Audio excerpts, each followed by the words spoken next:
Panama में छुट्टी का मतलब होता है समंदर। हम पनामा वाले अगर छुट्टियों में पूरी दुनिया भी घूम कर आ जाए, लेकिन अगर समंदर किनारे ना जाए तो हमको अपनी छुट्टियां अधूरी लगने लगती है। यहाँ तक कि अगर हम इंटरनेशनल ट्रिप भी कर रहे हो तो हम देखते हैं कि पानी किस कंट्री में, फिर वहीं का ट्रिप कर लेते हैं, यानी पानी से निकलकर पानी ही में जाने हमको मजा आती है। वैसे मेरी वीडियो देखने से पहले आपने पनामा का नाम सुना था कि नहीं सुना था? क्योंकि पनामा अपने वाटर सिस्टम यानी पनामा कैनल ही की वजह से काफी मशहूर है। बच्चों के एग्जाम खत्म होने के बाद उनको एक हफ्ते की छुट्टी मिली थी, तो हम जा रहे थे समंदर के किनारे यानी बीच हाउस। जब भी पनामा में हम घूमने जाते हैं तो अपने सारे खाने हम फ्रीज करके ले जाते हैं या फिर गोश्त मुर्गी साथ में लेकर जाते हैं कि वहाँ जाकर पका लिया जाएगा, क्योंकि वहाँ पर कोई भी हलाल खाना नहीं मिलता। तो अगर आप कोई ऐसी कंट्री में रहते हैं कि जहाँ घूमने जाते वक्त आपको खाने की फिक्र करने की जरूरत नहीं पड़ती, तो माशाल्लाह से ये भी अल्लाह की बहुत बड़ी नियामत है। लेकिन अल्लाह का ढेरों ढेरों शुक्र है कि ये नियामत पनामा वालों को भी हासिल हो गई है, क्योंकि पहली बार पनामा में ऐसी रिजॉर्ट और ऐसे बीच हाउस खोला गया है जहाँ पर हलाल खाना मिलेगा। तो कोई दूसरा सामान खाने पीने का हमने नहीं लिया है, सिर्फ बारबेक्यू की मुर्गी के मैरिनेट करके ले गए थे, क्योंकि बीच हाउस में बारबेक्यू करने का मजा ही अलग होता है। पूरी दुनिया के मुसलमान पूरी दुनिया में कहीं भी घूमने चले जाए, लेकिन घूमते वक्त अगर उनको खाना हलाल नहीं मिल रहा हो तो वो हराम खाने की तरफ हाथ भी नहीं बढ़ाते।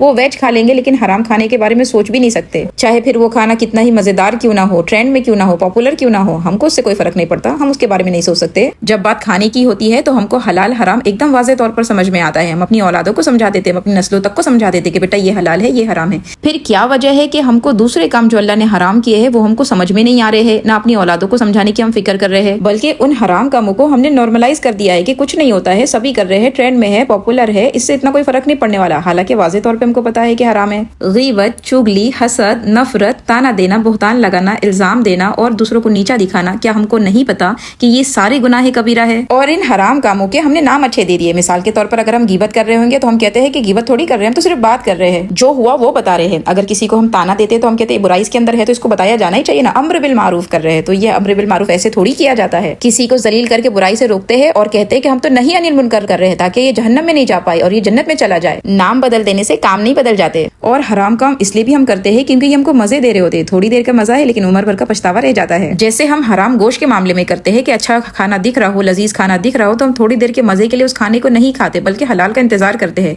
बिल्कुल इसी तरह हम हराम कामों को छोड़ दे हलाल के इंतजार में, तो अल्लाह उससे बेहतर कई दर्जे बेहतर अता फरमाएगा। हाँ, फिलफौर मजा नहीं आएगी, लेकिन हाँ लॉन्ग टर्म में मजे ही मजे हो जाएंगे। जिन कामों से अल्लाह ने मना किया है उनको करने से हमारा रिस्क कम हो जाता है, हमारी बरकतें उठा ली जाती है, हमारी जिंदगी से सुकून चला जाता है। आए तौबा करते हैं और दुआ करते हैं कि अल्लाह हमको दूसरे हराम कामों से भी बचने की तौफीक अता फरमाए। अगर आपका पनामा आना होता है तो आप समंदर के किनारे पर इस होटल में हलाल खाने को आराम से एंजॉय कर सकते हैं। मैंने अपने YouTube चैनल नायब नल्ला पर इस होटल का पूरा टूर अपलोड किया है, आप वहां से और डिटेल चेक कर सकते हैं।